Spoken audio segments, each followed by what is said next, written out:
रवीना के 2 बच्चे थे। वो एक बड़ी कंपनी में काम करती थी। उसके ऑफिस जाने के बाद उसकी सास उसके बच्चों को संभाला करती, लेकिन रवीना को इसकी कोई कदर नहीं थी। एक दिन रवीना अपनी माँ से फ़ोन पर कहती है, मम्मी क्या बताऊं, मेरी सास तो बिल्कुल अच्छी नहीं है। वो समझती नहीं है कि मुझे कितना काम करना पड़ता है। एक तो ऑफिस तक का लंबा सफ़र और फिर 9 घंटे लगातार काम। बैठे बैठे तो मेरी पीठ अकड़ जाती है। खुद तो सारा दिन घर में मजे करती है, जब मन करा सोए, जब मन किया खाए। तभी उसकी सास वहाँ आ जाती है। अच्छा माँ, मैं बाद में आपको फ़ोन करती हूँ। जी मम्मी जी, कोई काम है क्या आपको? क्या हुआ?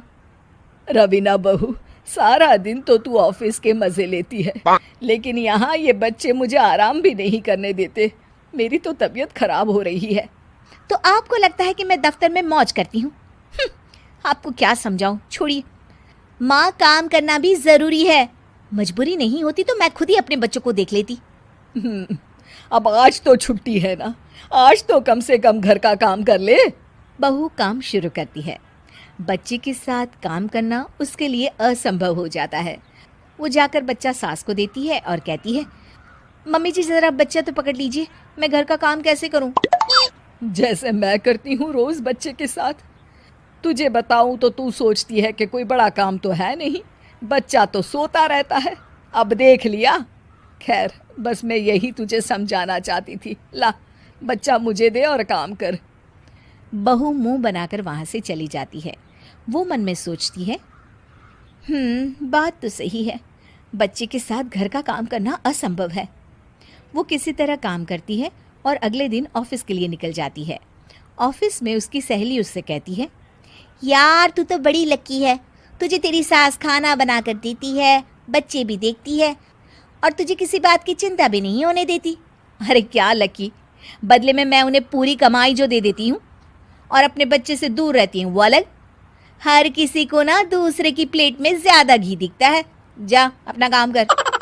अरे फिर भी ये तो है, यहाँ हमारे बच्चे को मैं क्रैश में छोड़ती हूँ, हर पल डर लगा रहता है कि क्या कर रहा होगा। खैर चल, मुझे क्या।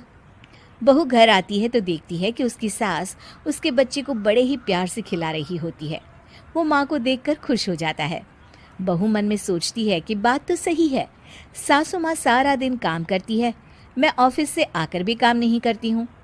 वो सास के पास जाती है और कहती है, माँ जी थक गई आप? और क्या, सारा दिन चक्कर घीनी की तरह पूरे घर में घूमती रहती हूँ और अब उम्र भी नहीं रही। लेकिन चल, तू बता क्या हुआ, कुछ काम है क्या? बहू कुछ नहीं कहती, मुस्कुराकर वहाँ से चली जाती है। लेकिन अगले दिन सुबह सुबह बहू सास से पहले उठकर उन्हें चाय देती है। अरे आज सूरज कहाँ से उगा है, तू पहले उठ गई। चल अच्छा किया, मरने से पहले तेरे हाथ की चाय तो पी ली। चलो अब चलकर किचन में लगूं। माँ जी, आपको आज से काम करने की ज़रूरत नहीं है। काम करने की ज़रूरत नहीं है मतलब? क्या तू करेगी आज से सारा काम? इतने अच्छे तो हमारे नसीब नहीं है भाई। नहीं माँ जी, मैं नहीं करूँगी, ना ही आप करेंगी, बल्कि ये करेगी। तभी वहाँ एक काम वाली बाई आ जाती है। ये कौन है बहू? माँ जी, ये नौकरानी है और आज से सारा काम यही करेगी। मुझे माफ़ कर दीजिए माँ जी, मैं नहीं समझ पाई कि आप थक जाती हैं। आज से आप सिर्फ आराम करिए और मुन्ने के साथ खेलिए। और सास बहू बच्चे के साथ खेलने लग जाते हैं।